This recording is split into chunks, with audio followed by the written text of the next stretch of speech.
The universe is expanding wrong, and it's not a mistake.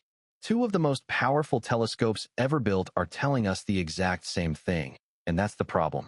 Because what they're saying is that our understanding of the universe is broken, not a little off, not slightly fuzzy around the edges. The numbers flat out disagree, and now, thanks to the James Webb Space Telescope, we know it's not, because someone messed up the math. So here's the setup.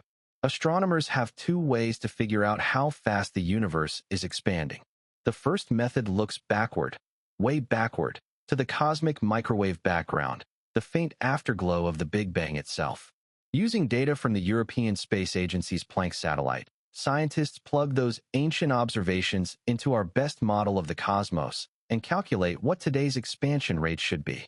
That gives them a number, about 67.4 kilometers per second per megaparsec.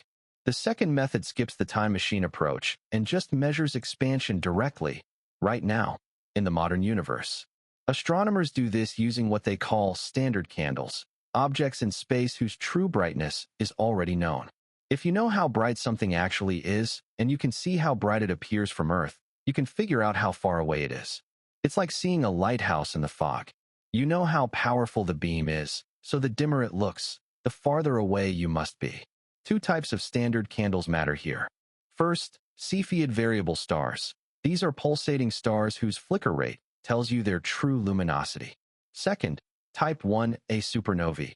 Massive thermonuclear explosions of white dwarf stars that all detonate at roughly the same peak brightness.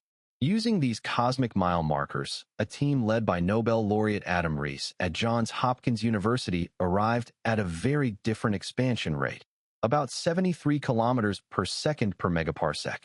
Now, 67 versus 73 might not sound like a huge gap, but both measurements are incredibly precise. Their error bars don't overlap. Statistically, the chance that this mismatch is a fluke sits at more than 5 sigma. That's the gold standard physicists use to declare a real discovery. This disagreement is what cosmologists call the Hubble tension, and it has been nagging at them for years. The obvious suspect? Measurement error. The Hubble Space Telescope, which collected much of the standard candle data over 3 decades, has limited resolution. When you point it at distant galaxies, nearby stars can blur together. Cosmic dust muddies the picture further. Maybe the candles weren't as clean as we thought. Enter the James Webb Space Telescope. Its infrared instruments cut straight through cosmic dust, and its resolution is 4 times sharper than Hubble's. Riess and his team, known as the SH0ES collaboration, used Webb to reobserve over 1,000 Cepheid variables across multiple galaxies, reaching all the way out to NGC 5468, about 130 million light-years from Earth.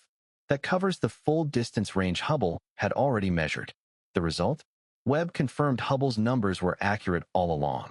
The team ruled out stellar crowding, that blurring problem, as a cause of the tension at a staggering 8 sigma confidence level. That's not a maybe. That's about as definitive as science gets. So if the measurements aren't wrong, what's going on? That's the part that keeps physicists up at night and gets them excited in the morning. Something in our standard model of cosmology, the framework we use to connect the infant universe to the one we live in today, appears to be incomplete. Maybe dark energy behaves differently than we assumed. Maybe there's an unknown force or particle we haven't accounted for. We don't know yet. As Riess himself put it, what remains is the real and exciting possibility that we have misunderstood the universe. And that's not a failure. That's an invitation. The biggest breakthroughs in physics have always started with a number that didn't add up. If you want to follow this story as it unfolds, subscribe and hit the bell so you don't miss what could be one of the most important discoveries in modern cosmology.